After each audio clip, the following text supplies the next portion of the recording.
Olá, gente, muito bom dia. Hoje, dia 18 de janeiro, domingo maravilhoso, terceiro domingo do mês de janeiro.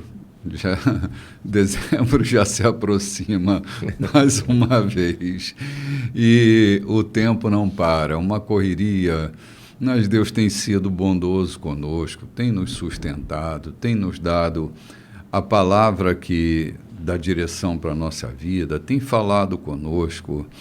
Nesse tempo, Deus tem falado por meio de seu Filho, isso tem enchido o nosso coração, tem sido para a minha vida um lema, desde o mês de dezembro, que esse texto tem falado tanto comigo.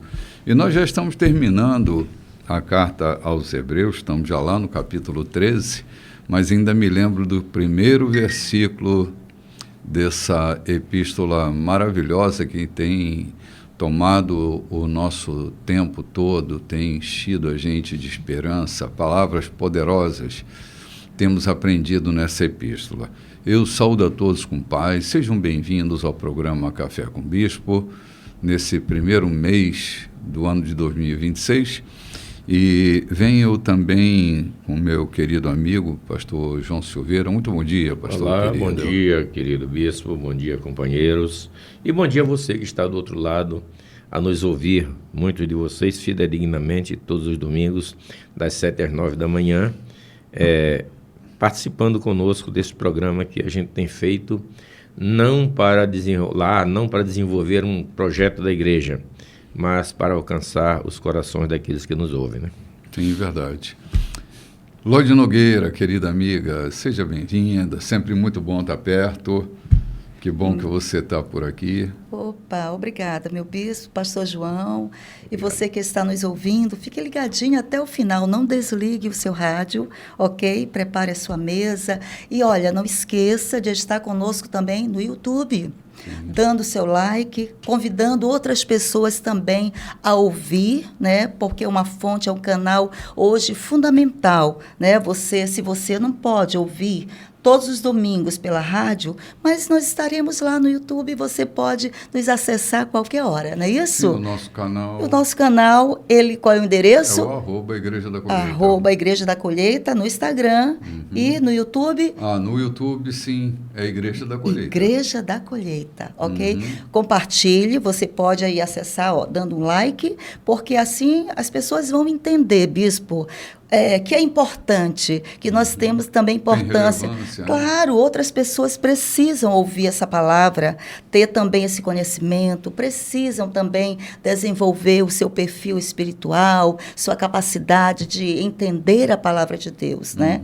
E nós estamos aqui para isso, né? O Café com Bispo é um dos programas mais ouvidos que nós sabemos, tanto no Maranhão, como também em lugares ao redor do Maranhão. Né? Sim.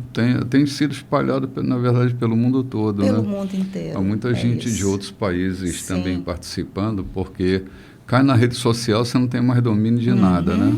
Isso vai avançando, só Deus sabe onde vai parar. Lembrando, como dissemos, que o objetivo do nosso programa não é apenas apresentar a grade de programação da igreja, como também nas redes sociais não é uma busca de monetização.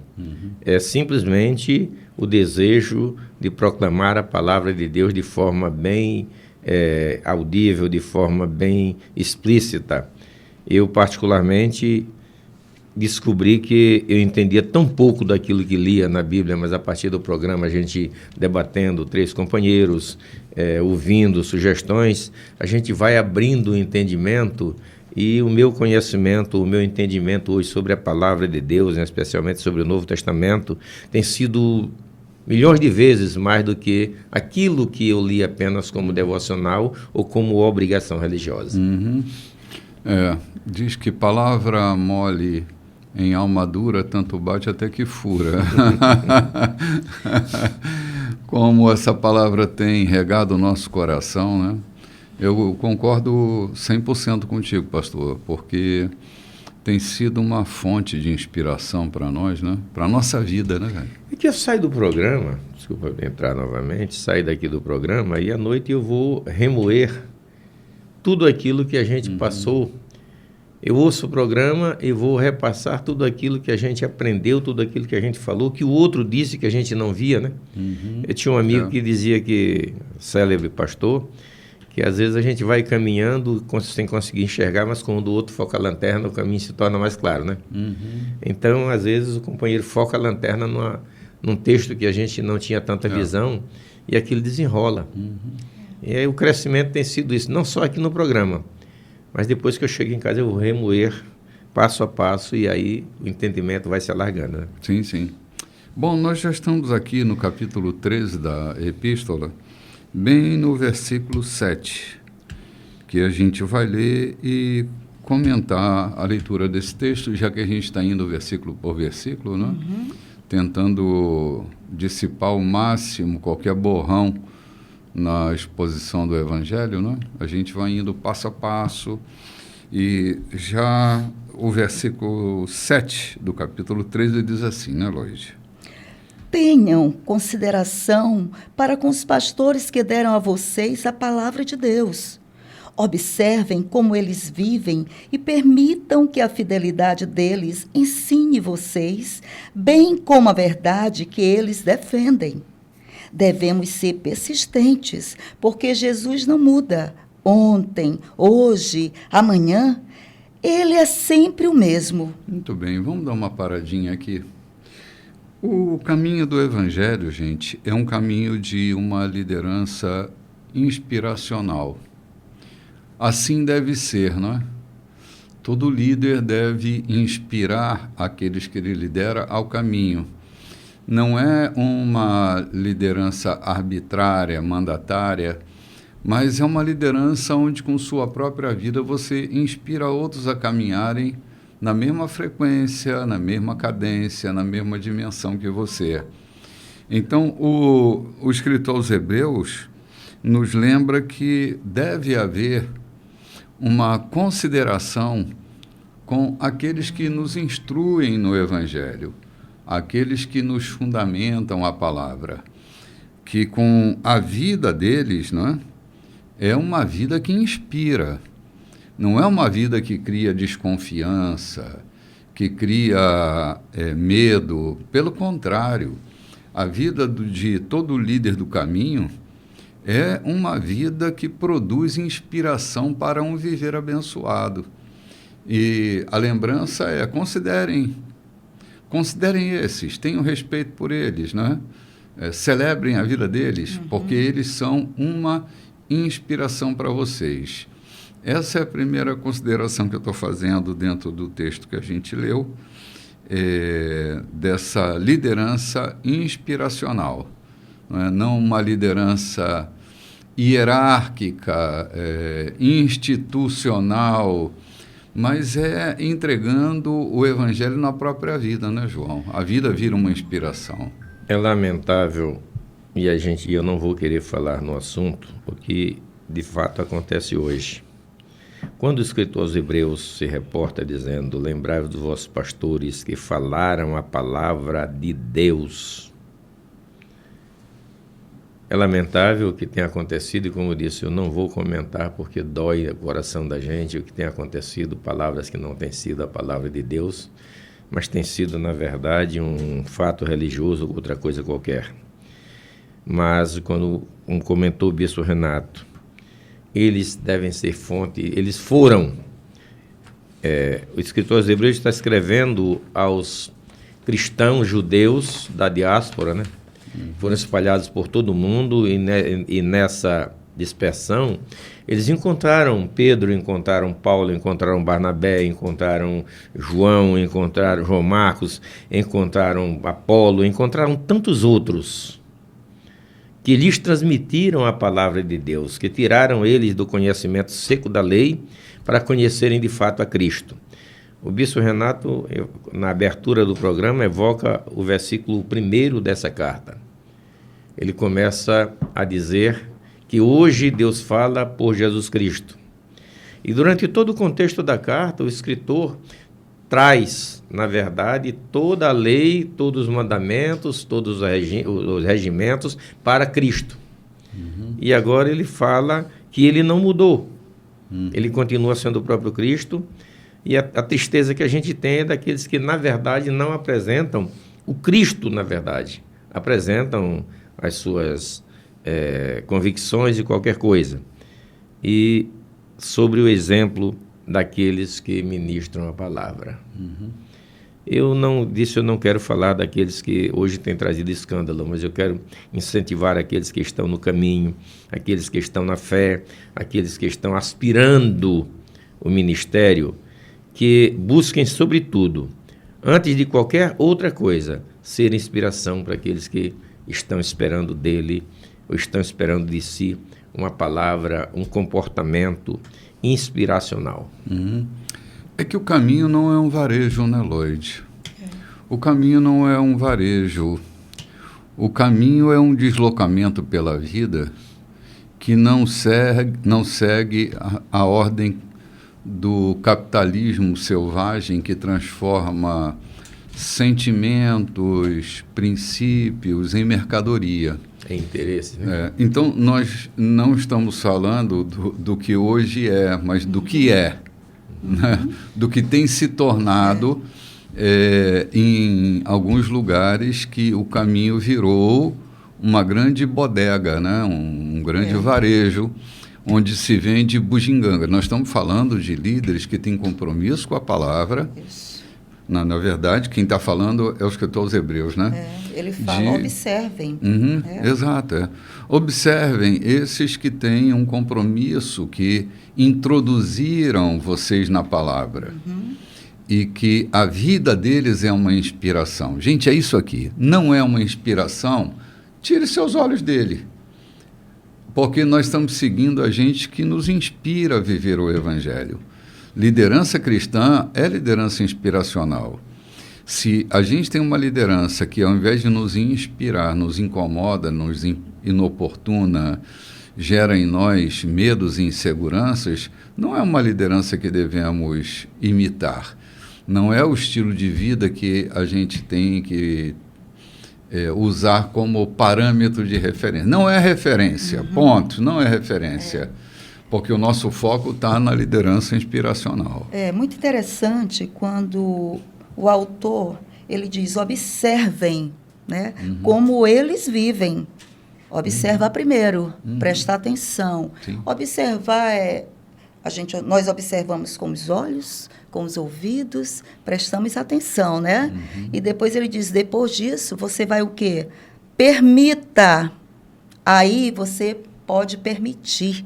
Observando, você pode permitir se abrir, né? Permissão vem dessa abertura, eu dar uma abertura, né? Para que as coisas aconteçam para mim. Então, observem e aí, então, você vai dar uma abertura e permita, olha aqui, permita que a fidelidade deles ensine você, Lloyd.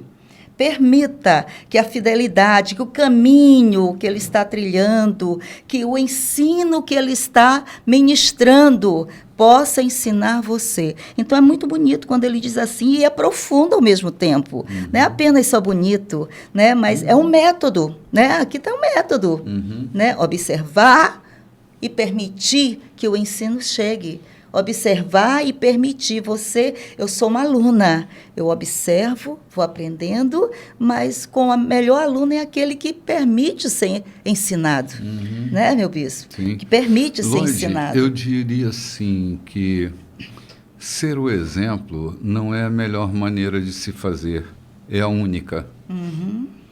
Porque se é um método, para mim é o único método que vai fazer funcionar, é um método que se ensina com a vida e não só com as palavras. Vida, isso mesmo. Às vezes o discurso é muito eficiente, mas a prática ela não combina com o discurso. E isso é um problema sério para quem educa.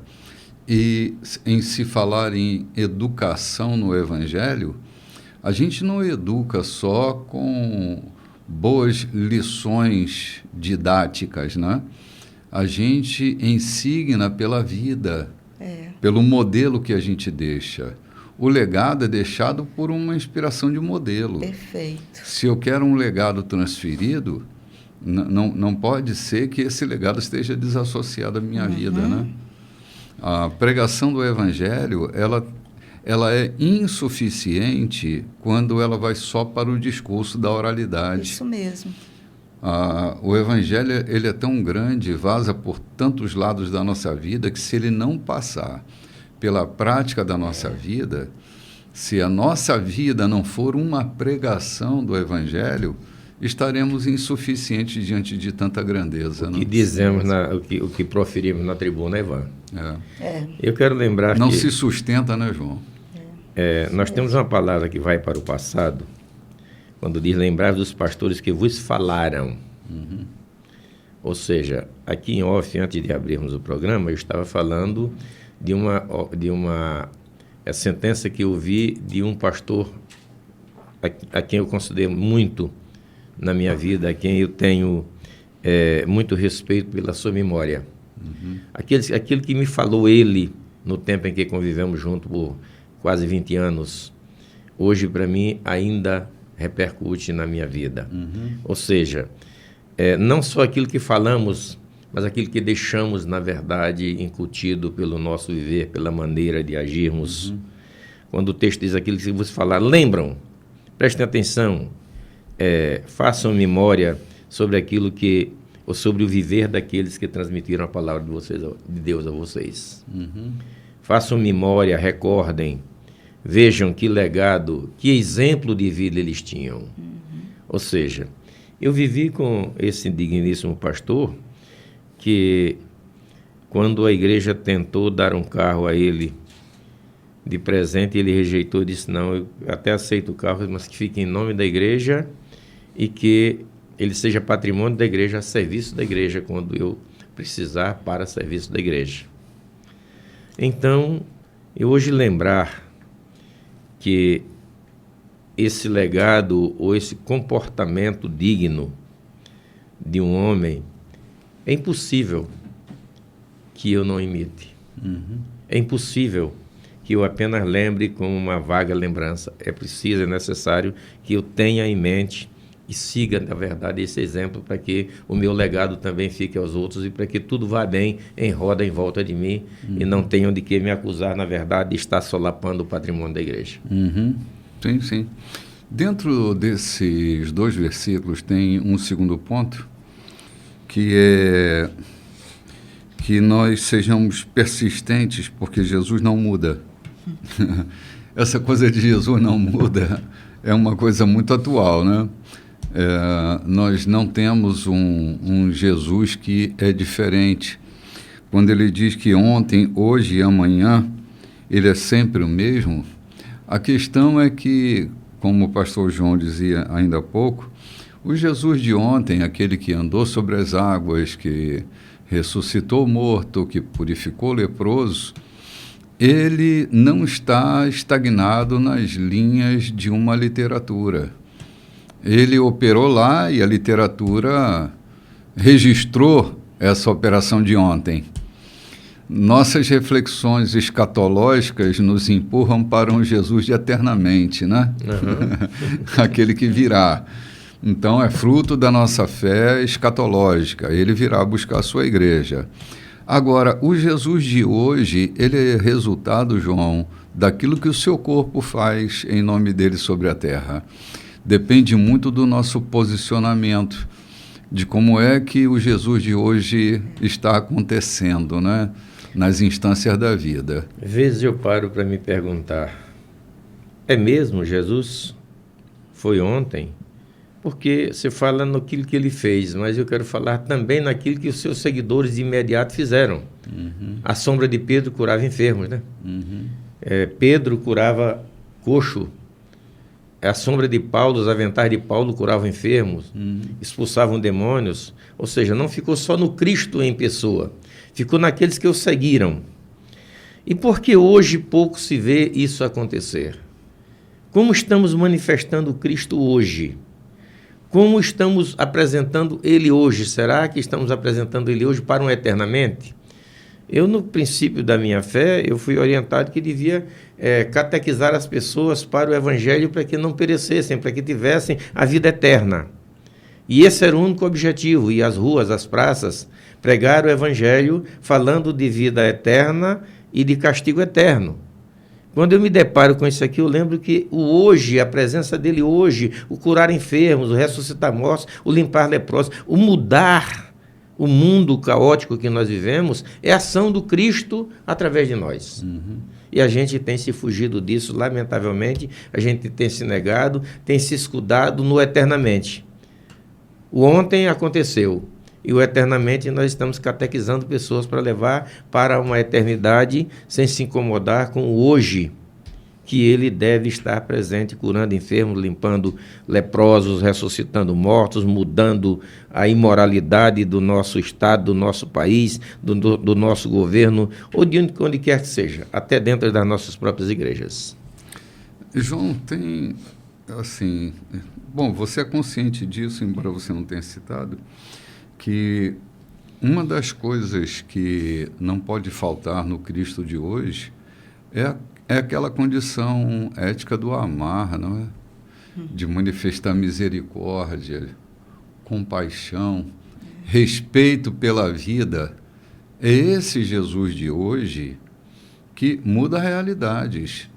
Se eu ficar preso ao conceito de ontem e de amanhã, o hoje fica comprometido, porque o hoje depende de mim, da qualidade do meu amor, da qualidade da minha humanidade, da minha compaixão, do meu perdão, da minha atividade de fé para curar enfermos, expulsar demônios, né? Faz tudo parte de um grande bojo, mas há condições de essencialidade para o Cristo estar presente hoje, e ele se manifesta pela minha vida, né? Pela tua vida. É mais fácil, bispo, se preparar um sermão eloquente, se fazer treinamento, se buscar pela internet ou qualquer lugar, pela IA, fazer um sermão eloquente, bonito, agradável, é muito mais bonito e elocubrante para quem faz, estar numa tribuna, estar numa multidão de, 500 mil pessoas, encher o Sebrae de gente, é muito mais, digamos assim, glorioso do que sair de casa em casa visitando aqueles que sofrem, aqueles que precisam do meu aperto de mão, do meu abraço, aqueles que precisam do meu olhar, encontrar alguém pela rua, parar com ele e falar do Cristo que o ama como amou a mim também, que ele pode levantar-se e que ele tira da lama o desvalido que não tem nenhum valor e o transforma em príncipe. É muito mais fácil, é muito mais glorioso se fazer um sermão rebuscado numa tribuna do que sair encontrando pessoas que precisam, na verdade, do nosso abraço, do nosso bom dia, do toque de mão como Jesus tocou naquele leproso para que ele fosse restaurado. Pois é, então, esse Jesus de hoje, que quem faz ele aparecer somos nós, né? Essa palavra aqui, na minha Bíblia diz, devemos ser persistentes, é isso, persistir na fé, no amor, na caminhada, né? Na jornada. Está difícil? Vamos persistir. Ele fala, por isso, para ver esse Jesus de hoje, temos que usar a persistência, né? Sim. Temos que usar a persistência. Essa persistência em todos os sentidos, na minha fé. Hoje estou assim, mas vou persistir na oração, na intercessão, na fé, na comunhão com os santos. Persistência. Aí eu irei ver o quê? Esse Jesus que não muda, que está disponível. Continua reconciliador, continua cheio de amor. Isso. Continua cheio de compaixão. Que me reconcilia. Eu gosto muito quando Jesus falou assim comigo, eu sou aquele que estou reconciliando com a tua... Eu vou reconciliar você, a sua saúde, minha filha, minha amiga, minha princesa, minha bela. Aí eu fiquei ouvindo Jesus e essa palavra me tocou muito. Reconciliação, reconciliação. Eu digo, Senhor, eu estou desviada. Eu preciso imediatamente de uma reconciliação contigo em todos os sentidos. Sim. É essa movimentação diária do Cristo pelas ruas da cidade, pelas casas da cidade, pelos apartamentos, né? Pelos condomínios, pela minha casa, né? não é só um Cristo que anda pela rua, mas ele anda pela minha casa também, né? Ele não andou na casa de Davi, andou na vida de Davi, mas na casa de Davi ele andou muito pouco. Tragédias aconteceram sucessivamente, né? É verdade, cara, é verdade.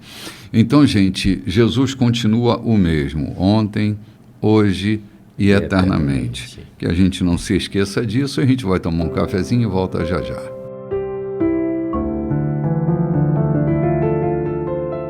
Olá, gente. Muito bom dia. Esse é o segundo bloco da nossa programação de hoje. Nós estamos no capítulo 13 da carta aos Hebreus e já caminhando aqui para o versículo 9, que é um versículo de muito conteúdo para a gente refletir, pensar, calcular e compreender qual é o nosso firme fundamento, onde é que nós nos escoramos. Nós temos hoje uma igreja, na época que vivemos, que foi fisgada por um espírito novidadeiro e parece que Cristo se tornou insuficiente. Está sempre buscando novidades e novidades e novidades, a cada seminário uma novidade, a cada seminário uma novidade, enquanto que a igreja sempre foi fortalecida pelo firme fundamento que era o Cristo, a suficiência dele na experiência de cada cristão. E a gente precisa, penso que, retomar o fundamento, porque se afastar do fundamento é correr um risco enorme num terreno movediço. E é exatamente isso que o versículo 9 propõe para a nossa reflexão. Você pode ler, Lloyd, por gentileza? Não sejam enganados. Se especularem demais, podem acabar se afastando dele. A graça de Cristo é o único fundamento adequado à vida. Produtos com o nome de Cristo não fazem muito pelos que os compram. Não, tá bom aqui.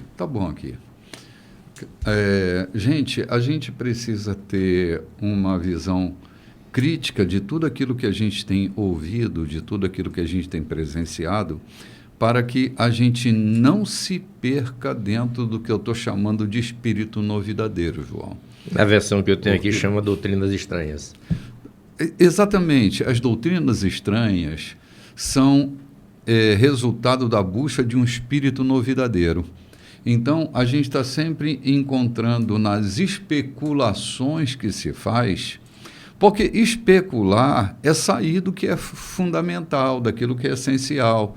E nessa especulação, a gente pode se desviar tanto, mas tanto, daquilo que é crucial e adequado como fundamento da vida.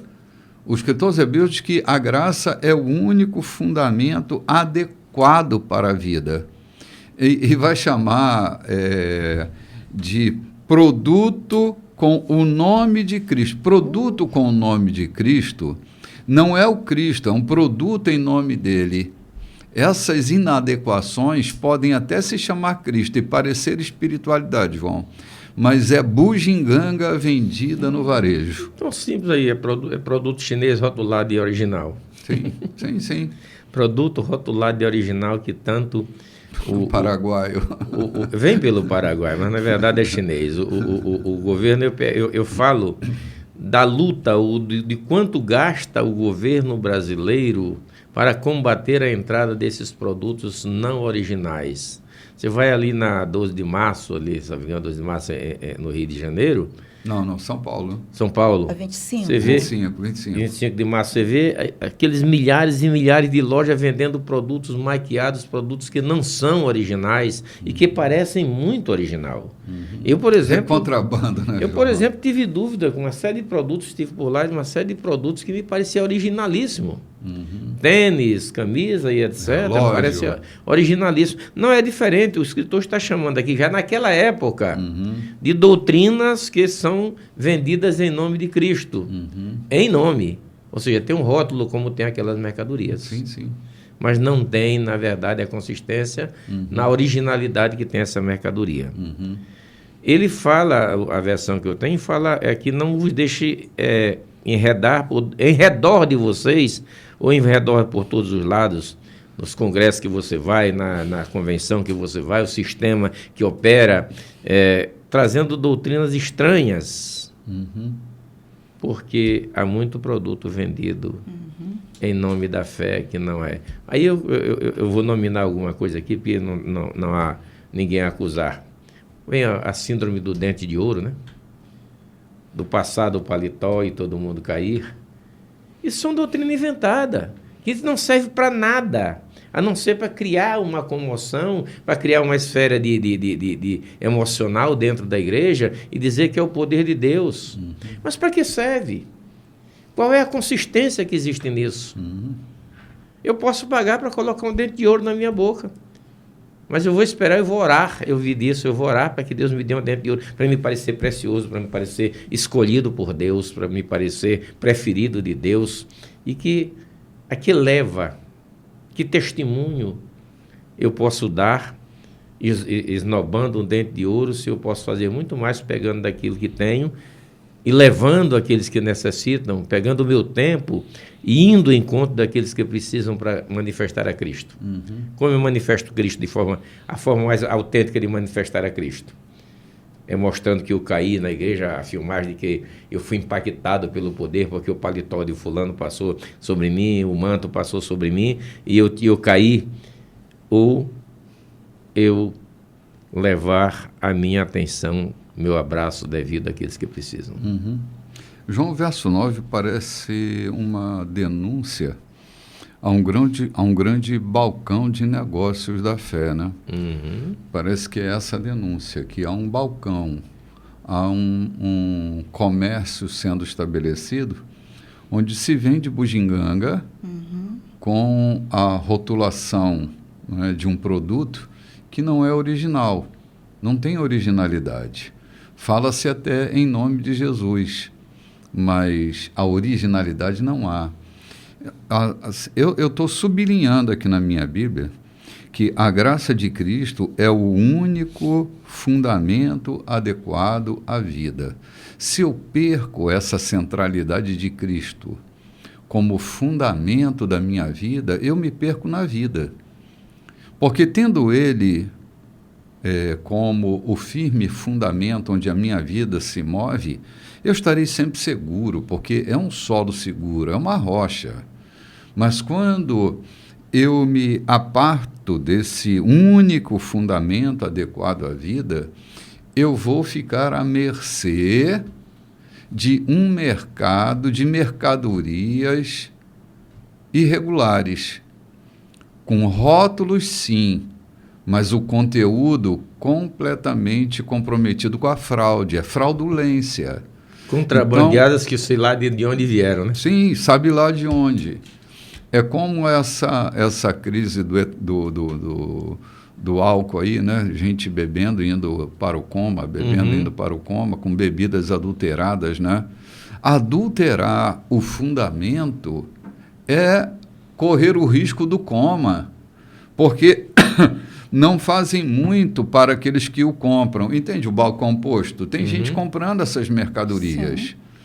Procurando um êxtase espiritual, bispo? Procurando alguma coisa, alguma sensação, Lloyd. A igreja, ela não vive de sensações. O mercado da sensação é um mercado tentador, mas não é o mercado da fé. É volátil, muito volátil. Sim, cara, é circunstancial, João.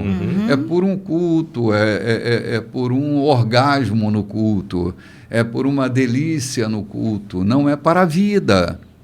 Se a gente se aparta desse monolito, né, dessa rocha firme e segura, nós estamos perdidos, gente. A igreja se perde quando ela se perde de Cristo. A igreja se perde quando se perde da originalidade dela. E ela fica refém desses caprichos. Volto a repetir, a denúncia que nós temos aqui é de que há um mercado clandestino dentro da própria igreja. Essa clandestinidade, essa inadequação do uso da fé é que tem trazido tantos males para a igreja no curso dos séculos. Olha que o escritor aos Hebreus está falando isso de um comércio que parecia já estar acontecendo há 2000 anos atrás. Eu vou voltar a 25 de março. Está cheio, o comércio roda, as pessoas compram, as pessoas enriquecem, mas o dia que passa a lei, deixa tudo devastado, não serve para nada. Uhum.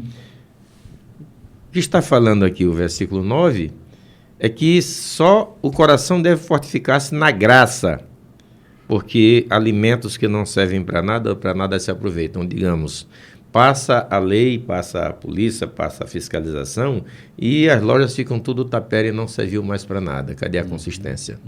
Não há liquidez nenhuma, aliás, não há nenhuma consistência naquilo que estava ali, não sobra nada. Se passa o vento, é como Paulo diz, será provado todavia como pelo fogo, né? Passou o fogo da doutrina ou do Espírito de Deus, vai apurar, não restou nada. E eu quero aproveitar a parte do versículo 9, quando ele diz: porque é bom que o coração se fortifique com a graça. Lembra o que Paulo diz a Timóteo? Fortifica-te na graça que há em Cristo Jesus.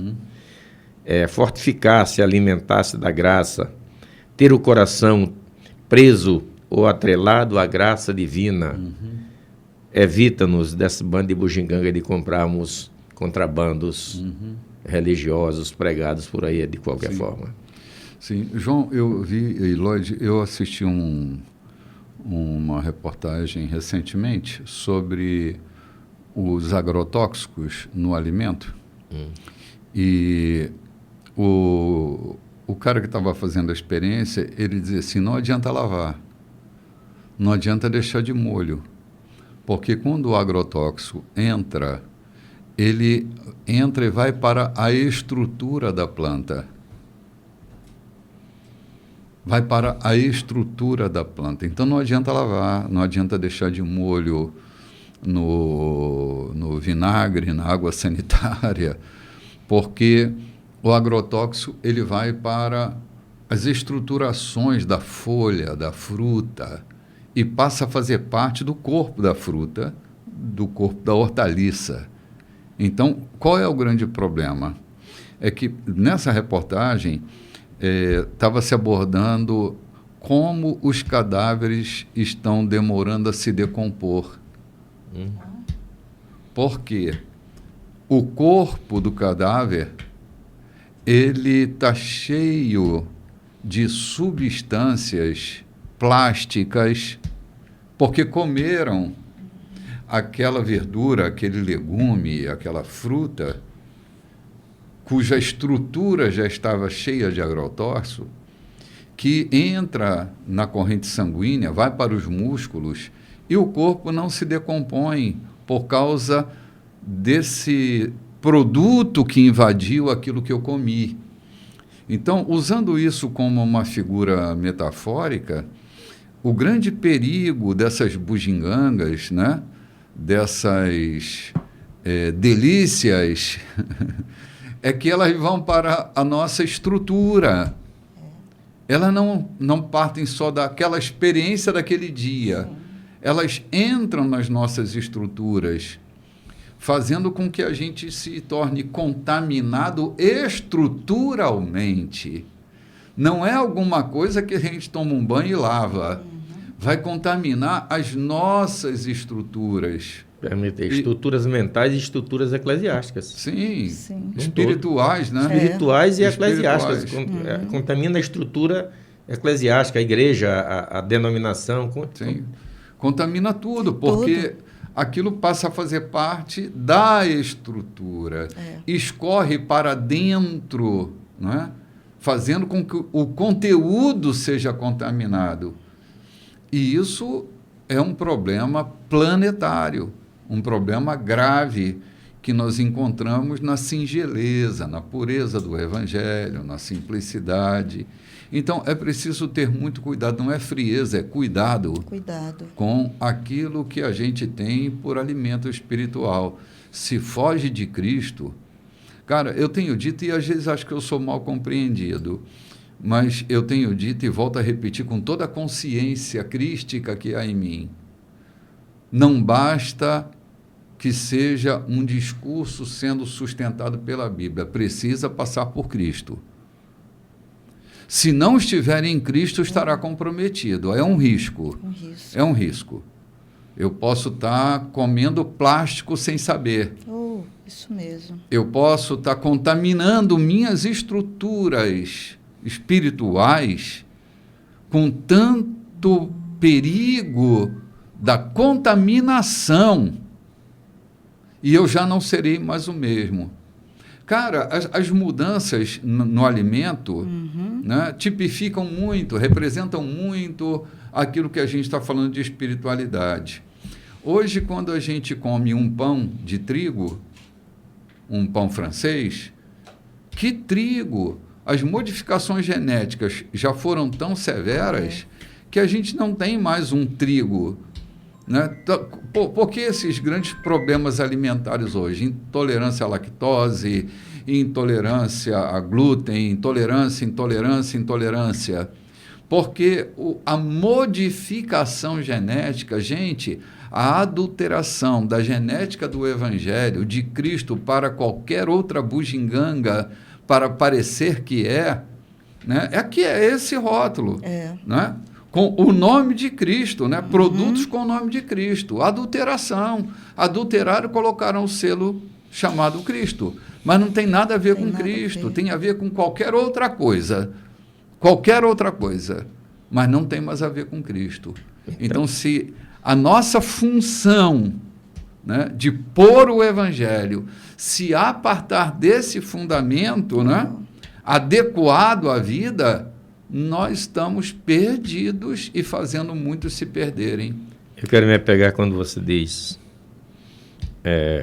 mesmo que seja uma mensagem bíblica, mas não passar por Cristo, ela não tem, na verdade. Então eu quero dizer que a epístola aos Hebreus é o elo de transição entre o Velho Testamento e o Novo Testamento. Sim. Tudo traz, e que ele começa dizendo. Antigamente ele falou pelos profetas e hoje fala para o seu filho. Sim. Ou seja, é a carta aos Hebreus, o elo de transição, o meio de entendimento entre a vida cristã, a graça e a lei, né? Sim. Eu tive um pastor muito zeloso, logo no início. Eu estava começando a pregar o Evangelho e esse pastor dizia assim: Renato, toda mensagem que um pregador do Evangelho se propõe a fazer tem que passar por Cristo. Não pode passar longe, tem que passar nele, tem que passar por ele. Cristo é o centro da mensagem do Evangelho.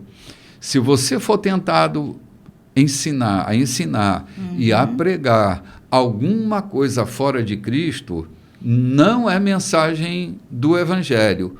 Pode ser mensagem de qualquer outra coisa. Bíblica, doutrinária, etc. Mas não evangélica, porque o centro do Evangelho é Cristo, né? Então, desde cedo, né, que isso foi fundamento para que eu sustentasse meus argumentos, eu já ensinei muita coisa via Bíblia, que não tinha nada a ver com Cristo. E também não tem nenhum problema, desde que eu não esteja ali pregando o Evangelho. Desde que eu esteja fazendo aplicações, né, usando textos bíblicos para fazer aplicações. Usando o manual para o cotidiano. Né? Para o cotidiano. Mas se a mensagem é o Evangelho, Cristo tem que ser o centro desse argumento, o princípio, o meio e o fim dele.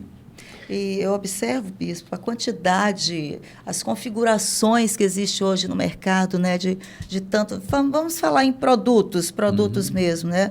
Esses canais vêm através não só de TV ou de rádio, livros, músicas e tantos outros canais que nós vamos consumindo, né? Porque nós falamos no programa passado sobre consumir coisas, né? Coisas que vão nos consumindo também.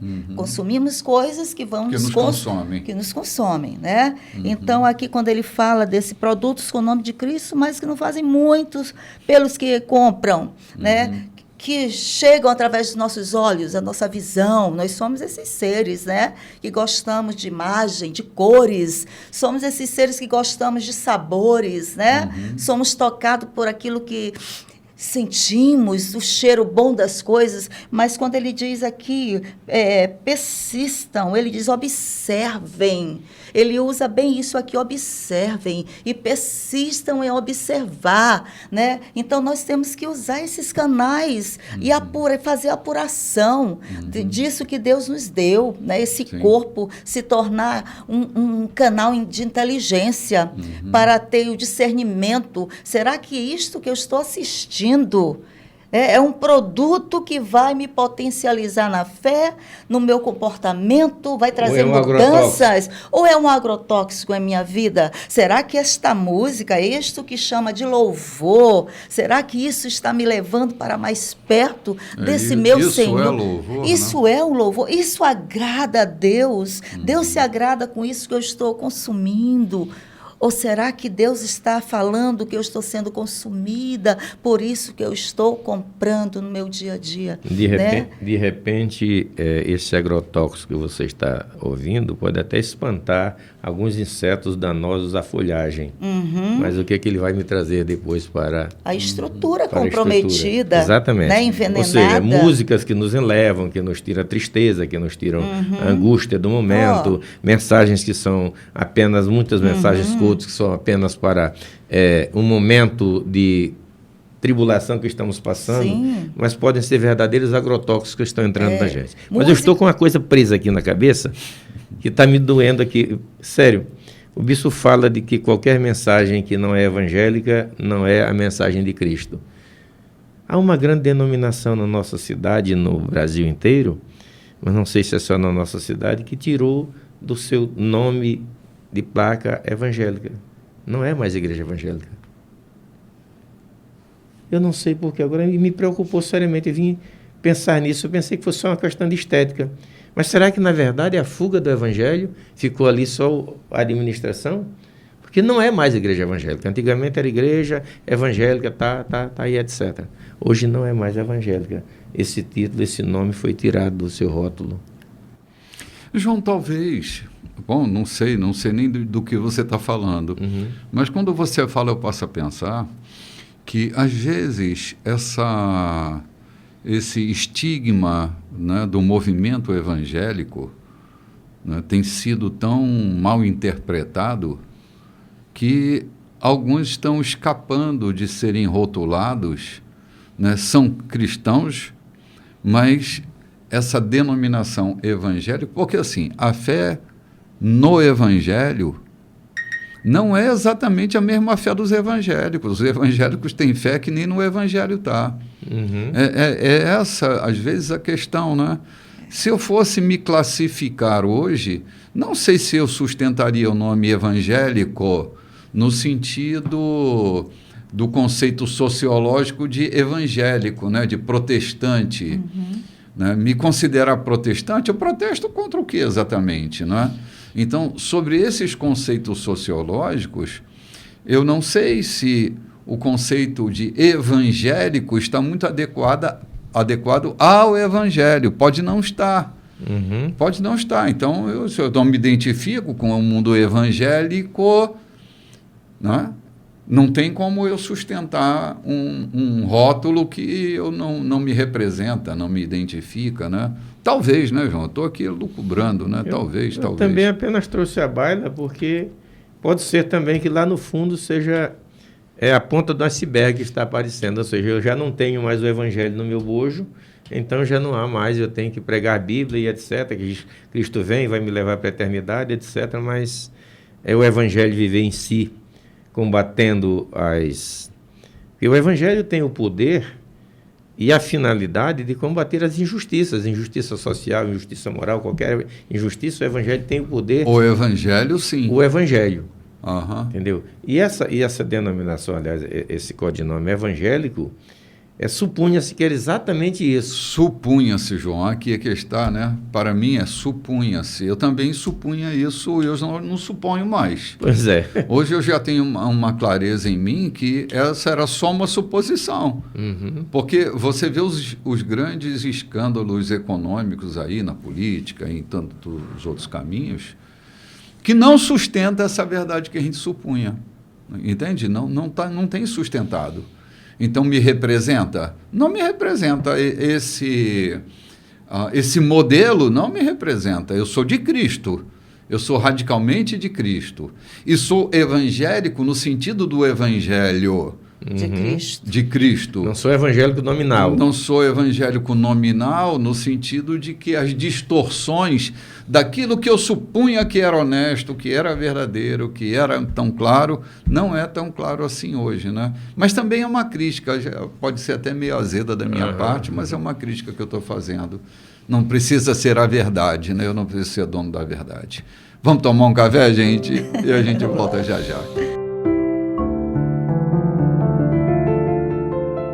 Olá, gente, estamos de volta. Esse é o terceiro bloco, hoje, dia 18 de janeiro de 2026. João, antes de entrar nesse texto tão contundente, tão forte, né, para mim, é um texto que me remete à seriedade do Evangelho, né?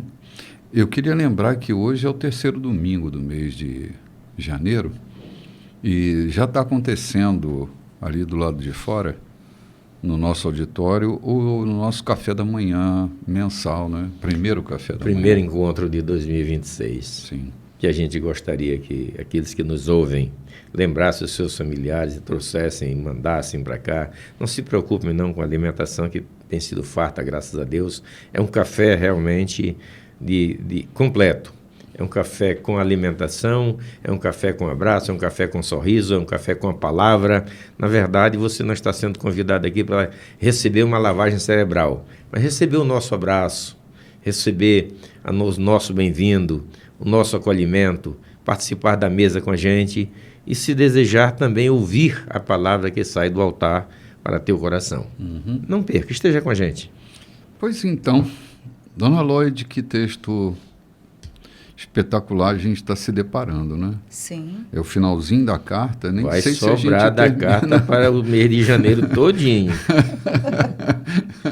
Se não for para 2027, né?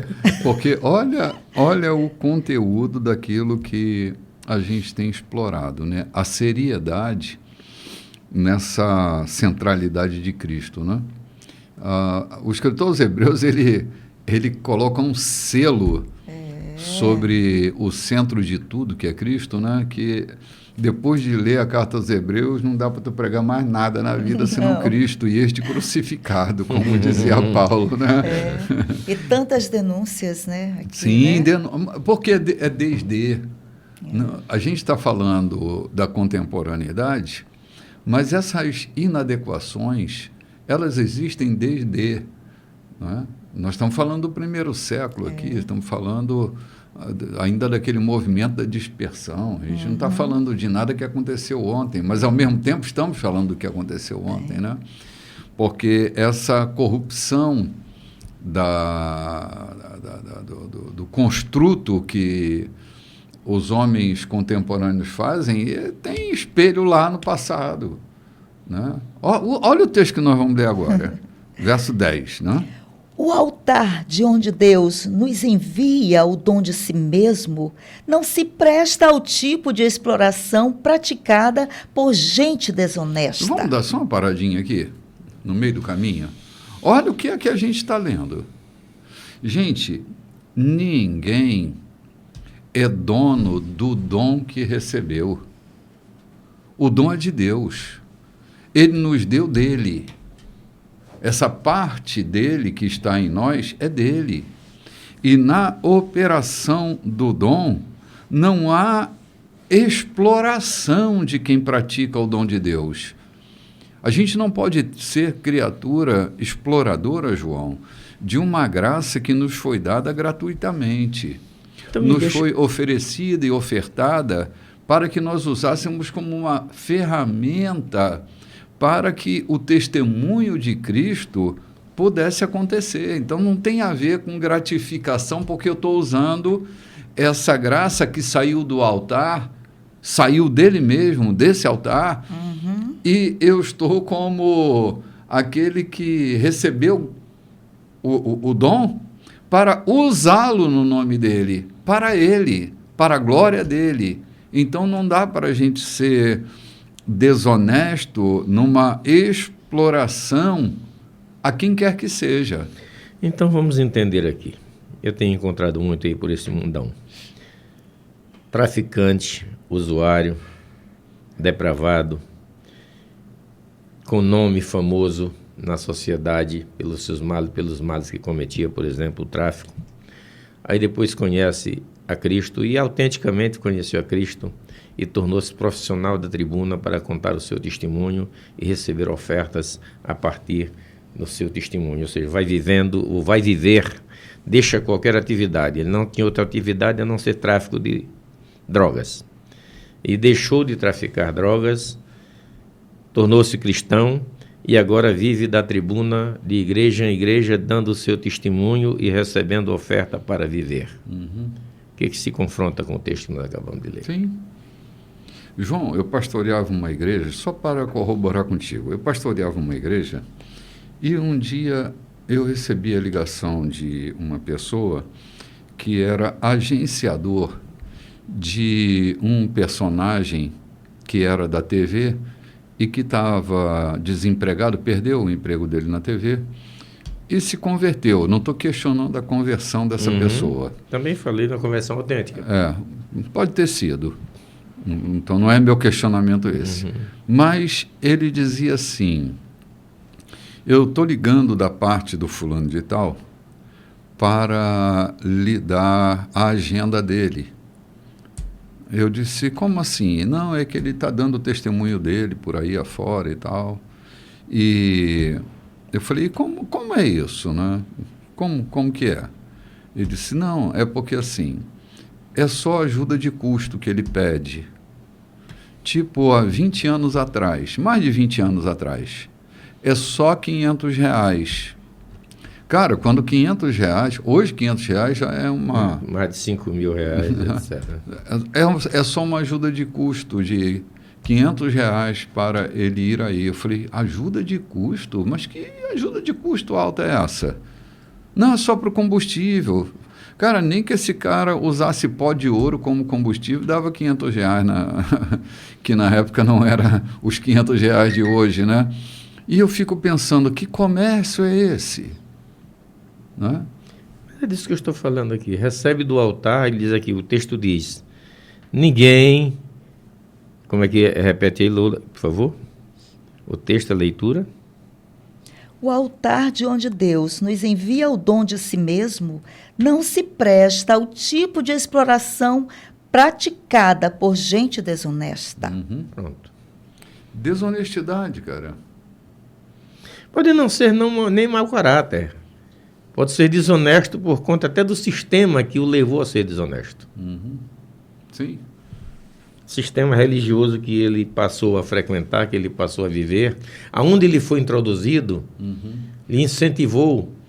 E, sem dúvida alguma, alguns dos seus assessores também comiam do mesmo altar. Sim. Você dava R$5.000, R$500 para ele, 50 era para quem dirigia o carro, e etc, etc. Comiam do mesmo altar. Se não comiam financeiramente, mas comiam da fama de estar ali por perto. Sim. João, eu acho que todo pregador, todo trabalhador, ele tem a dignidade de ser abençoado por quem o convoca. Não vejo um problema nisso. O problema que eu vejo é que isso se monetize. Tipo, tem uma tabela de preço para eu estar aí. Eu prego o evangelho há muitos anos. Eu nunca cobrei um centavo para pregar em lugar nenhum. Há lugares que eu não recebo absolutamente nada, nem o combustível. Há lugares que decidem honrar e me dão alguma oferta, que eu sempre me constranjo, embora acho que haja dignidade nisso. Mas em mim eu sempre me constranjo, porque eu não fui iniciado numa escola em que eu vendo o meu serviço, onde eu sou utilizado como prostituto cultural. Então, isso para mim, ainda hoje, é muito complicado. Na minha cabeça é muito complicado. Essa coisa de você estar vendendo o teu serviço à igreja, eu digo na prática da pregação, né? Uhum. Não estou dizendo do cara que faz manutenção de ar-condicionado, o cara que faz a manutenção do som, o cara, entende? Quando o serviço é profissional. Porque quando eu ofereço o meu dom, quando eu entrego o meu dom, essa coisa do profissionalismo, ele não vai funcionar, porque não é essa atividade. A atividade do dom não é profissionalizar aquela parte do culto, é uma entrega de um dom. E na entrega de um dom, eu não posso cobrar por isso. Eu não tenho nem autoria nas mensagens que eu prego, de minha autoria. Se é da minha autoria, o Espírito não tem nada a ver com isso, né? Eu estou trabalhando com a minha intelectualidade, com a minha capacidade de pesquisar, dos efeitos da IA, enfim. Mas, se eu conto com a inspiração divina, nem dono da música que eu canto, eu sou, porque é ele quem me inspirou. Então, essa atividade comercial sempre foi escandalosa e ainda hoje é escandalosa. Não dá para comercializar o dom. Deus te livrou? Fica livre, fala da tua liberdade, mas não fique cobrando por isso, porque... Fazendo tabela, né? Fazendo tabela, né? Criando um marketing em torno disso, né? Então, uma exploração em cima disso. Vai subindo de preço a proporção que você vai se tornando mais famoso, né? Claro. É porque em uma das cartas, o produto, né? Vira um produto, exatamente. Em uma das cartas, Paulo escreve mercadejando a palavra de Deus, lembra? Sim. Não estou lembrado a quem foi que ele escreveu a carta, mas fala de mercadejando a palavra de Deus. Bom, aqui está falando do comércio, né? Do mercado, do varejo, das relações de negócio, no balcão de negócio, né? A vida da igreja não pode se tornar um balcão de negócio. É espúrio isso, né? Não faz parte do evangelho, do mundo evangélico. Isso faz parte de um sistema. Se a gente der uma volta, que não está registrado na Bíblia, mas a história nos conta perfeitamente, é que o sacerdócio não era uma função, era para ser uma função espiritual, mas tornou-se uma função enriquecedora. O sumo sacerdote era o dono das bancas que trocava o dinheiro, cambista, da fazenda que produzia o vinho, da fazenda que produzia o carneiro, o cordeiro para o sacrifício. Sim. Então, os sumos sacerdotes e os sacerdotes eram pessoas ricas. Sim. E estavam ali para enriquecer. E os que não enriqueciam, faziam como os filhos de Eli. Viviam nababescamente, desregradamente com prostitutas e profanando, na verdade, o altar. Sim. Os cambistas estavam lá à porta do templo, João, como sinal disso. O que acontecia? Os forasteiros, quando vinham adorar em Jerusalém, eles não podiam estar trazendo um bezerro, um carneiro, não é? Então, eles vinham com dinheiro. Lá na mesa do cambista, eles faziam uma troca e o animal era comprado lá. E era aqui que esse sistema de enriquecimento acontecia, né? O animal era cobrado lá. E alguns historiadores narram a história de que o carneiro entrava branco para o sacrifício e lá na ponta ele saía tinto de marrom. Ele entrava malhado e saía todo espintado, né? E voltava de novo. Ele fazia parte de um circuito, né? É como o comércio da vela, né? O comércio da vela lá, comércio da vela. Na igreja de Nazaré. Então, assim, era essa a grande questão. Os cambistas estavam ali para fazer o câmbio das moedas dos caras que vinham de toda parte do mundo. E ali era a casa de câmbio, né? Era a casa de câmbio, era a troca da moeda para poder comprar o animal para o sacrifício e para as suas atividades do templo, né? Então, isso produzia enriquecimento. Mas, vamos lá, vamos continuar? Paramos no meio do caminho aí. No antigo sistema, os animais eram mortos, depois os corpos eram retirados do acampamento. O sangue, então, era trazido para dentro do altar, como sacrifício pelo pecado. Ocorreu o mesmo com Jesus. Ele foi crucificado fora das portas da cidade. E ali ele derramou o sangue do sacrifício que foi trazido para o altar de Deus, a fim de purificar seu povo. Portanto, vamos para fora, onde Jesus está, onde a ação está. Não devemos pensar em privilégios, mas assumir nossa parte no sacrifício, no sofrimento de Jesus. Esse mundo que fica do lado de fora, do lado de dentro, do lado de dentro, não é o nosso lar. Esperemos a cidade que está para vir. Vamos para o lado de fora com Jesus, não mais derramando o sangue de sacrifícios de animais, e sim os louvores dos nossos lábios a Deus, em nome de Jesus. Olha que desafio. O desafio... Ele traz o problema e a solução. E a solução, exatamente. Ir para fora onde Cristo está é o movimento que todos nós precisamos fazer. Porque onde está Cristo, do lado de fora, há um movimento de liberdade. Todos nós que nos unimos a Cristo estamos unidos à vida. E a vida funciona do lado de fora. A vida que funciona pelo lado de dentro é uma vida muito perigosa. Uma vida devotada a sacrifícios desnecessários. O nosso movimento hoje é para o lado de fora, onde Cristo está. Gente, se você estiver onde Cristo está, você estará seguro, em paz e vivendo de verdade. Agora, se você vive para o lado de dentro, né? Se você vive cercado por essas regras internas, você não está vivendo, você está existindo no meio das regras. A vida está em Jesus. E o desafio é esse, é sair do sistema e se encontrar com Cristo que está do lado de fora. Mas estar dentro do sistema é, às vezes, a vida que alguns têm escolhido viver. Porque está condicionado, né? A manobras, né, bispo? Sim. A manobras, a regras.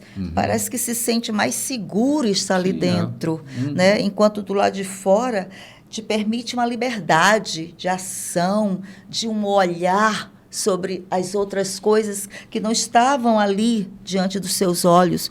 Quando eu saio da caverna e coloco meus olhos para fora, né, eu tenho ali o horizonte, eu tenho aquilo que não estavam ali debaixo de um olhar, de um lugar contido, né, pequeno. Né? Lógico, é que é muito difícil, e, João, é muito difícil você passar uma vida toda com leis e regras do lado de dentro, desfrutar da liberdade.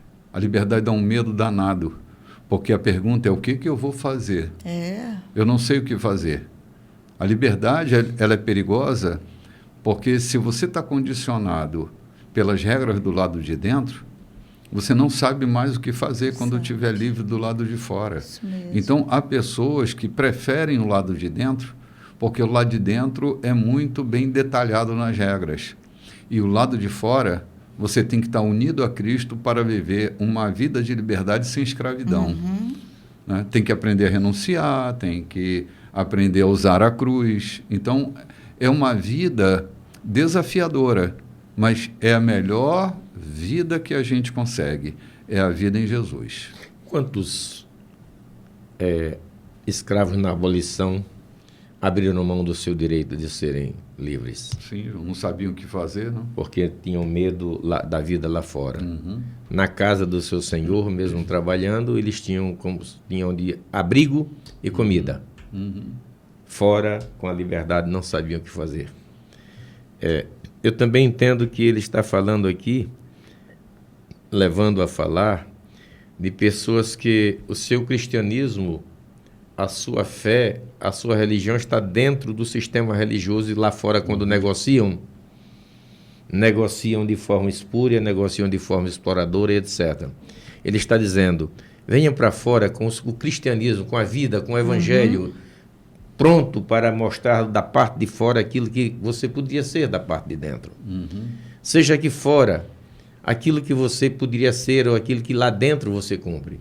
Lembra do menino que queria que o pastor fizesse uma casa no fundo da igreja para o pai dele, porque na igreja era um santo, em casa era um satanás? Então, essa questão de estar da parte de fora é trazer, na verdade, quem você é de fato, mostrar, deixar transparecer. Eles vão sair para fora. Vão ser cristãos aqui fora. Vão ser evangélicos aqui fora. Vão ser, aqui na versão que eu tenho, eles não esqueçam a comunicação, não esqueça a beneficência. Ou seja, isso tudo faz parte das que estão da parte de fora. Aí. Olhando para esse aspecto, João, eu vejo como um grande perigo as pessoas que não sabem andar sobre o fundamento chamado Jesus. Quando eu sei caminhar com um fundamento muito claro, muito nítido dentro de mim, eu não vou me perder em lugar nenhum. Em lugar nenhum. Porque a graça, ela atrai responsabilidades grandes para nós. A graça não é como a lei, que não revela a minha natureza. A graça revela a minha natureza. A graça não tem maquiagem nela. Eu sou quem eu sou. É por isso que a liberdade assusta. Assusta algumas pessoas que não conseguem ser autênticas. Elas precisam de todas essas muletas oferecidas por um sistema para que elas possam se sustentar sobre essas muletas. Na graça, as muletas são tiradas, e aí você vai ter que andar com suas próprias pernas. Então, quem eu sou agora? Já que eu não estou debaixo da tutela, da maquiagem, né, dos tratamentos que esticam a minha pele, quem sou eu de verdade, né? Eu vou chamar cebola chibola. Exatamente. Chibolete ou cibolete? Meu sotaque qual será, né? Qual será a minha verdadeira identidade? A minha verdadeira identidade. Se você assumiu a identidade de Cristo, você será quem você é em qualquer lugar. Aqui tem um texto bonito na versão que eu tenho à mão, quando diz assim, portanto, oferecemos sempre a Ele, a Deus, sempre por Ele e a Deus, por Ele quem? Por Cristo. Sacrifício de louvor. Isto é o fruto dos lábios que confessam o seu nome. Amém. Ou seja, o fruto dos lábios que confessam o nome de Jesus é louvor, é adoração. É louvor em cântico, é louvor em ação, é louvor em comportamento, é louvor no andar. Lembra que aquela mulher rica de Sunem conheceu o profeta de Deus, o homem de Deus, porque ele passava na frente da casa? O seu andar? Não era as bugigangas que ele levava, não. O seu caminhar. Veja que aquele homem que passa aqui todos os anos na frente da nossa casa é um homem de Deus. Sem palavras, sem nada. Ou seja, o seu comportamento, o seu olhar, o seu ouvir, o seu falar é a expressão de louvor ao seu nome. Há muitos telhados hoje que são sustentados por algumas escoras que, se forem tiradas, o telhado cai. Desaba tudo.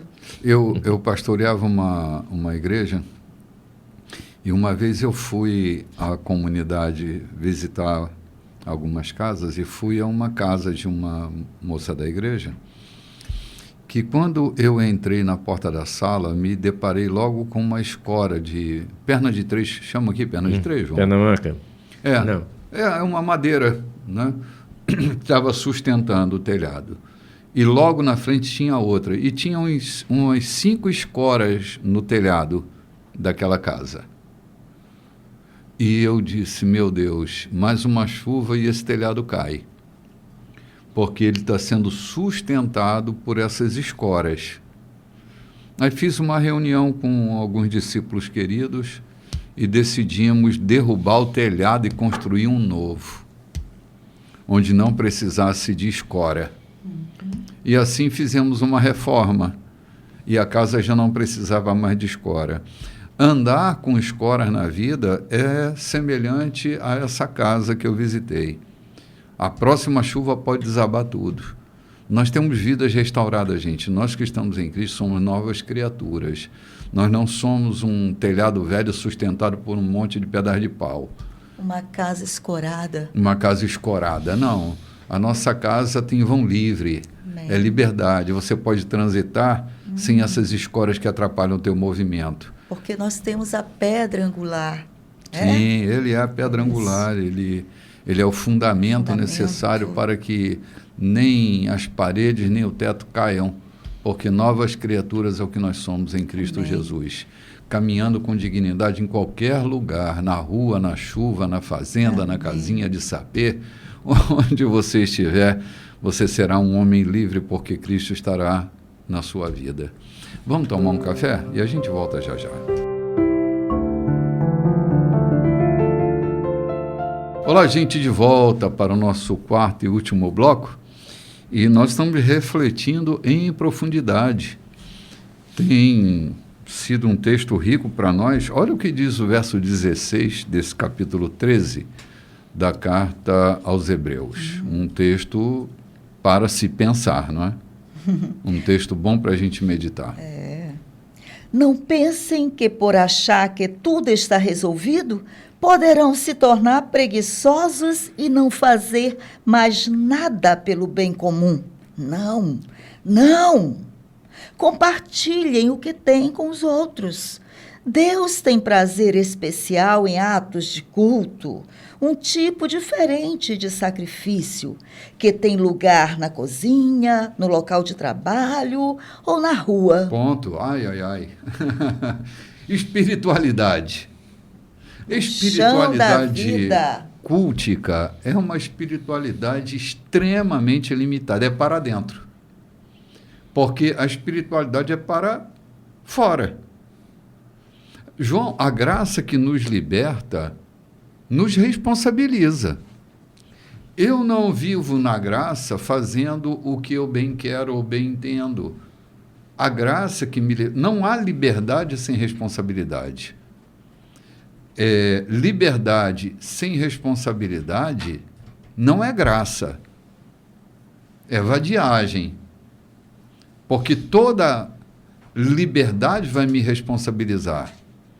Quando se trata de agora eu sou livre, eu não estou preso mais ao sistema, então não tenho responsabilidade com ninguém. Não, vírgula, não. Pelo contrário. Aumentaram, porque a nossa capacidade de nos responsabilizar pelos processos da vida vão acontecer dentro dos meus movimentos de liberdade. É como ele diz aqui, na cozinha, no local de trabalho, ou na rua. A graça vai me alcançar na rua. Como eu me movimento nesses lugares onde o culto não está montado, onde a liturgia não está preparada. A liturgia, porque o culto realmente, esta prestação de serviço é um culto a Deus. É um culto a Deus, exatamente. Não naquele culto litúrgico, exatamente, feito num local específico. A graça vai me levar a um culto na vida. Na vida. Onde quer que eu esteja. Isso é importante a gente compreender, João, porque há muita gente que está enganada com relação à liberdade que elas receberam, porque elas fazem do seu culto aquele movimento litúrgico que acontece num sábado, num domingo, né? Numa quarta-feira, né? Se esquece que elas estão num culto enquanto estão vivendo. Lembra do que Paulo fala, não sei se nesta mesma epístola, quando ele diz: aquele que roubava, não roube mais. Parou? Não. Vai trabalhar. Antes trabalhe. E produza para você e para os outros que necessitam. Exatamente. Ou seja, a responsabilidade, a liberdade de não mais ter que ser induzido ao roubo, ao furto, mas não fique parado porque o que você roubou já dá para você comer. Pelo contrário, trabalhe para que o seu trabalho seja útil a você e aos que necessitam na verdade. Ou seja, a graça, a liberdade nos libertou, a graça nos libertou, nos trouxe a liberdade, não para sermos ociosos, mas muito mais para que trabalhemos e com o nosso suor, com o nosso trabalho, edifiquemos outro. E nessa edificação dos outros, prestemos um culto a Deus. Sim. Cara, nesse ponto que outro dia eu estava mencionando um texto do Fernando Pessoa e do Immanuel Kant, né? um poeta e um filósofo, que o conceito de liberdade para eles é não se fazer o que se quer, porque liberdade vai impor responsabilidade. Se eu só faço o que eu quero, eu sou escravo dos meus caprichos, né? Então não sou liberto. Não sou liberto, eu sou escravo dos meus caprichos. Então, é bom a gente pensar em liberdade, não como usar uma calça velha azul e desbotada, né? Do jeito que a gente quer. Porque Paulo dizia também que se ele fizesse o que a lei consente ele fazer, e ainda que fosse legal, há coisas que não cabiam mais para ele, mesmo que a lei desse a ele legalidade.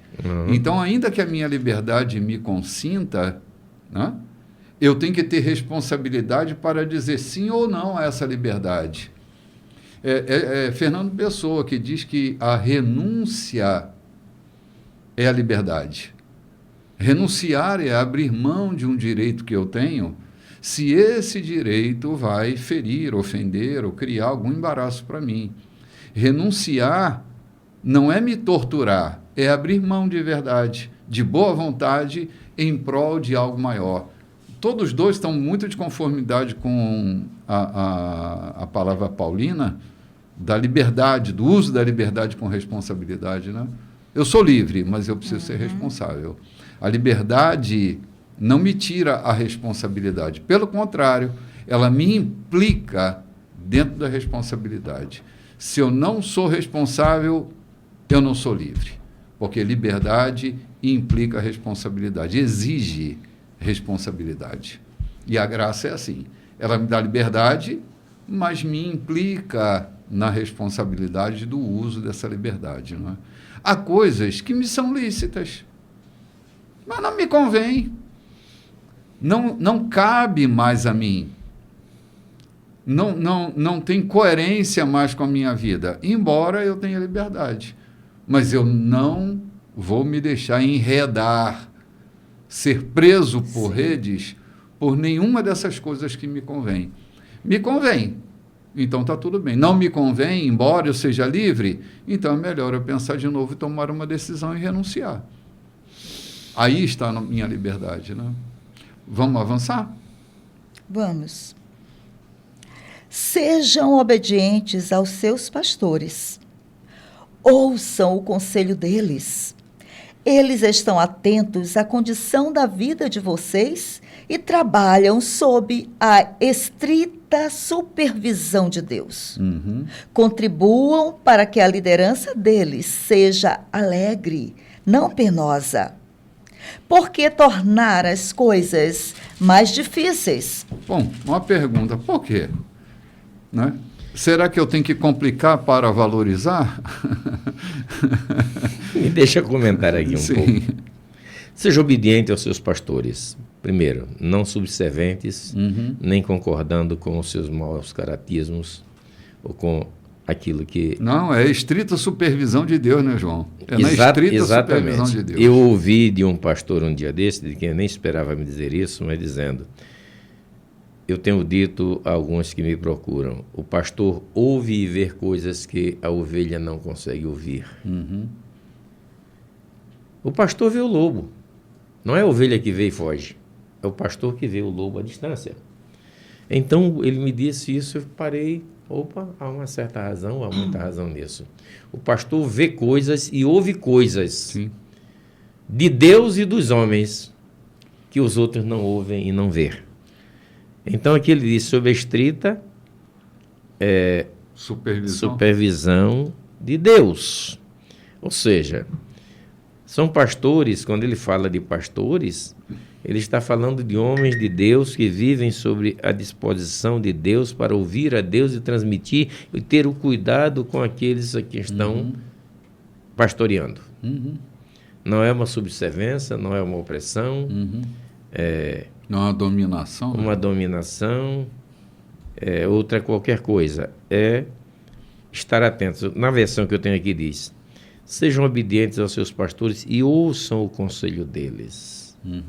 Há tantos cristãos que depois se queixam da vida porque não tem referencial nenhum. Uns porque os seus pastores não são inspiração para ser seus referenciais. Outros porque não aprenderam ou foram tão hostilizados lá de onde saíram que hoje na igreja em que estão não confiam nos seus pastores. Mas está aqui a palavra de Deus dizendo: ouçam o conselho deles. Eles estão atentos à condição da vida de vocês e trabalham sob a supervisão de Deus. Ou seja, é uma situação recíproca. Você obedecer e o pastor está sob a supervisão de Deus. É uma via de duas mãos. Enquanto ele pode confiar em você, você precisa estar sob a supervisão de Deus. É muito desastroso quando você dá um conselho que não vem de Deus, como o pastor dá um conselho que não vem de Deus, mas impulsionado pelo seu próprio impulso carnal ou pelo seu próprio entendimento.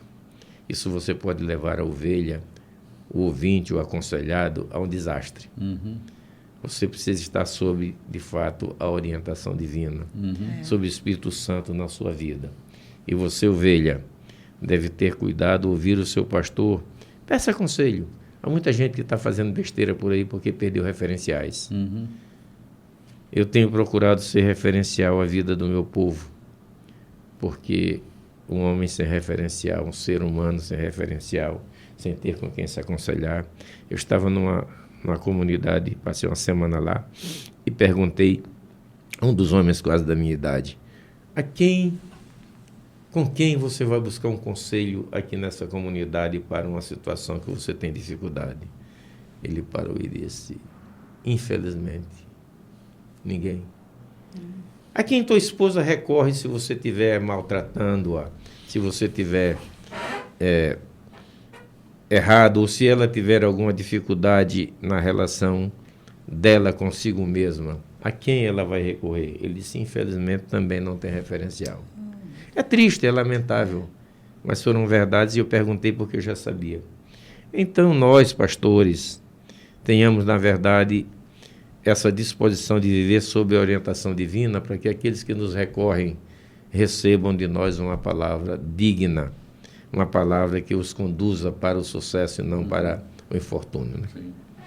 João, a palavra autoridade, né, dessa coisa da autoridade pastoral, ou de qualquer autoridade, a palavra autoridade é uma palavra importante da gente entender.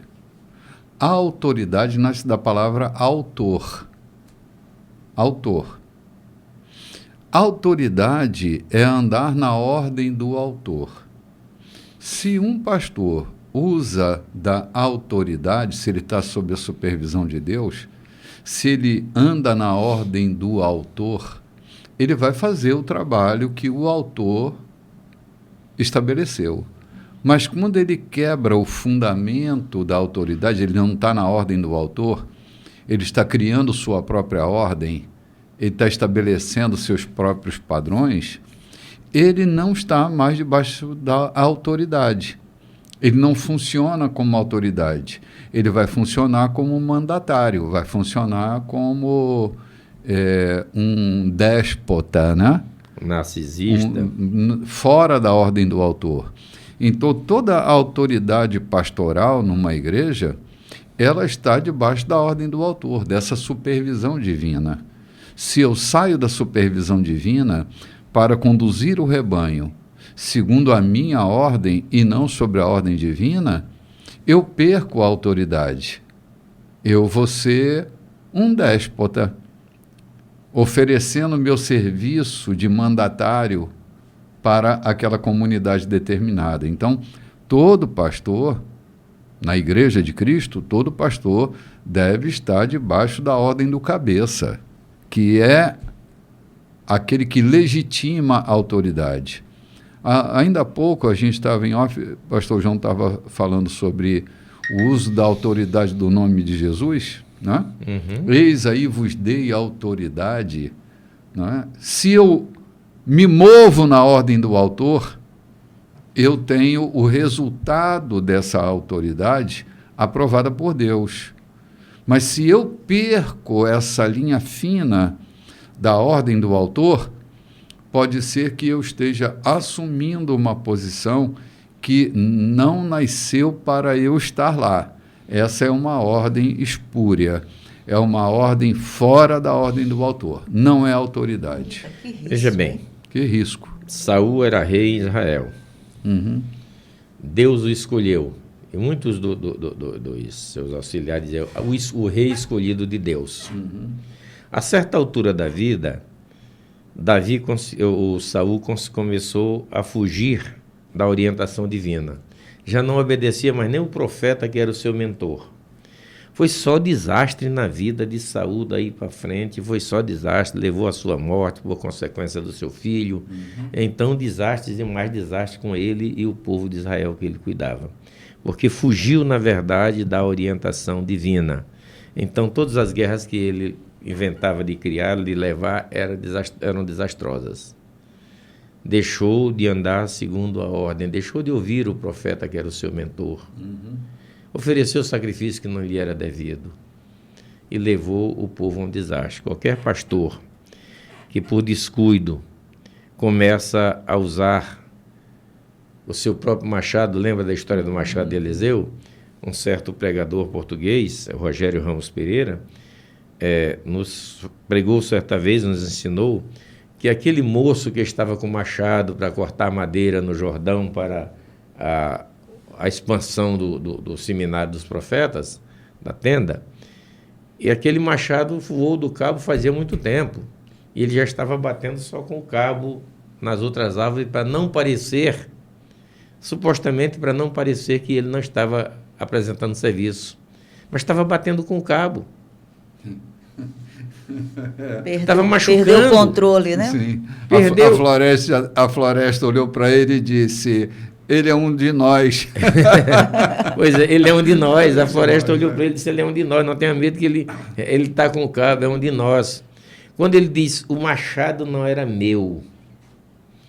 E esse pregador, esse ensinador costuma dizer, o Espírito Santo que corta, que faz o serviço, já não estava mais sobre ele. Ele já estava, e aí nós vamos à figura de Saul e diz, o Espírito de Deus havia se retirado de Saul, lembram? Não. O Espírito de Deus havia se retirado de Saul, e ele estava cortando apenas com o cabo, machucando gente, esfolando árvore, se machucando a si próprio. Eu tenho tido cuidado de lembrar aos amigos, não permita que o seu machado voe do cabo. Procure estar com ele todo o tempo acunhado, bem batido, porque você consegue fazer o serviço que te foi proposto a fazer. Porque quando você está só com a administração, o conhecimento teológico, administrativo, o poder que te confere a denominação, o sistema que tu estás inserido, você pode machucar muita gente e não ter sucesso, não derrubar árvore nenhuma. Sim. João, é parecido com aquela faca afiada do açougueiro kosher, né? Que tem que ser tão afiada que o animal morre sem sentir dor. Uhum. Né? O corte é perfeito. Essa coisa de estar produzindo dores na vida das pessoas desnecessariamente, né? Em nome de uma pseudo-autoridade, sim. Isso é inviável, isso não tem a ver com o Evangelho, não tem a ver com a graça de Deus, tem a ver com uma austeridade humana, não é? Eu volto a Saul rapidamente e dizer, quantas vezes Saul se sentou com Deus para dizer o que está acontecendo com a minha vida que não está dando certo? Uhum. Aí Davi morre velho e farto de dias, porque fez besteira uma porção de vezes, mas vez por outra se via Davi sentado no colo de Deus e dizendo: absolve-me das faltas que me são ocultas, até daquelas que eu desconheço. Não me castiga na tua ira, não me repreendas no teu furor.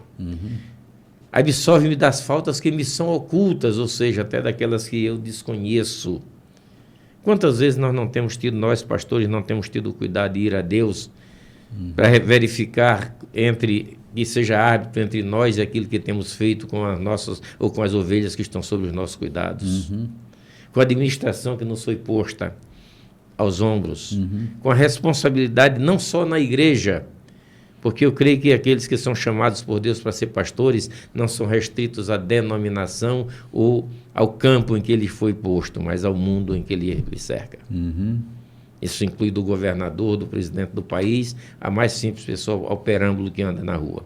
O nosso pastorado não está restrito à denominação, não está restrito à igreja, digamos, que temos responsabilidade de pastorar, mas ao mundo em que nos cerca. Sim. João, a maior autoridade sobre o nosso país não é o Supremo Tribunal Federal, não é a Presidência da República, é um documento chamado Constituição. A Constituição é a maior autoridade do nosso país. E toda lei que está fora dessa autoridade é lei inconstitucional. Ela não tem cabimento, porque ela precisa estar submissa ao ordenamento. Para entender esse movimento de autoridade, quando a gente está debaixo da autoridade de Cristo, toda a nossa decisão precisa estar alinhada com a pessoa de Cristo. Com a sua palavra, com aquilo que é dito. Exatamente, João.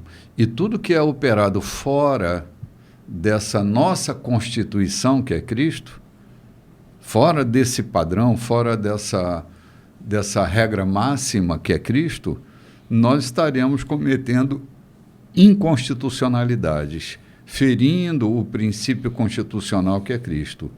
Então, nesse meu comando, junto à igreja, é por Cristo, o cabeça anda falando, o cabeça anda dizendo, e eu sigo a ordem do cabeça, eu sigo a decisão que ele tem tomado, ou eu tenho minhas próprias decisões particulares e sou caprichoso bastante para fazer com que elas imperem nesse meu ordenamento, então eu desprezo a autoridade de Cristo para que a minha autoridade apareça, então isso é espúrio, está fora do comando da autoridade. Eu não estou usando de autoridade, eu estou usando de arbitrariedade. Se é lei arbitrária, essa lei não tem como ser colocada em prática. Ela fere o princípio da majestade da Constituição. Então, olhemos sempre, né, principalmente nós pastores, se o comando que estamos dando é um comando divino, e eu estou usando desse comando divino, ou eu estou usando meus comandos para obter resultados que eu espero obter, não é? Antigamente a igreja crescia porque o Espírito Santo ia acrescentando. Hoje eu estou criando métodos fora de Cristo para atrair pessoas, né? Então eu estou transformando cultos em raves, não é? Raves. Não é mais culto, é rave agora. É uma festa rave, que não tem absolutamente nada a ver com um culto cristão, um culto onde Cristo está centralizado. É a grande atração, é o show que acontece por ali, né? É a pirotecnia que acontece ali. Não é mais um culto, é um show, é um espetáculo. Por outro lado, quantos reis foram à guerra e antes de ir à guerra consultaram o Senhor? Tantos. Consulte ao Senhor. Consulte todos os sistemas ou os métodos que Deus pode falar. Profetas, Sim. sacerdotes e etc. Quantas vezes recebemos pessoas em nosso gabinete ou mesmo pelo caminho, em nossas casas, atribuladas, preocupadas, e nós não consultamos a Deus para dar-lhe uma resposta, sair do que está lá dentro da gente. O nosso conselho é, antes de dar qualquer resposta, qualquer conselho, aqueles que venham em busca, consulte a palavra. Vamos ver o que a palavra tem a dizer neste momento. É conceito divino, né? É conceito divino, vamos ver. Nós trabalhamos, a Constituição é esta é a nossa Constituição, então vamos ver o que diz a Constituição sobre o teu problema, sobre a tua dificuldade. Sim, porque a palavra terá prioridade, né? Meu conselho nem tanto, mas a palavra terá prioridade absoluta, né? O meu conselho vai de acordo com a palavra, né? Sim, Tá porque aqui. ele pode estar fora. É isso. Né? Aqui, 3 palavras que me prenderam aqui nesse ensino. Observem, depois permita, com essa observação, obter o ensino e depois sejam obedientes. Né? Observar, permitir que o ensino chegue e mantenha a obediência. Tá aí a tríade. Contribuam para que as suas vidas sejam alegres, porque tornar a coisa difícil. Não vão complicar o incomplicável, né? Gente, nós estamos chegando ao fim do programa de hoje. Restou alguma coisa para o próximo programa sobre a Carta aos Hebreus, mas foi uma lição muito boa hoje, muito profunda, e eu espero que você tenha desfrutado da segurança que a palavra traz para nós, né? Desejo um domingo feliz e abençoado e até o próximo domingo. Deus abençoe a todos. Esperamos que esses 100 minutos que a gente passou aqui com vocês tenham tido proveito, na verdade, para que a gente não tenha trabalhado em vão, né? Shalom para vocês, um abraço. Shalom.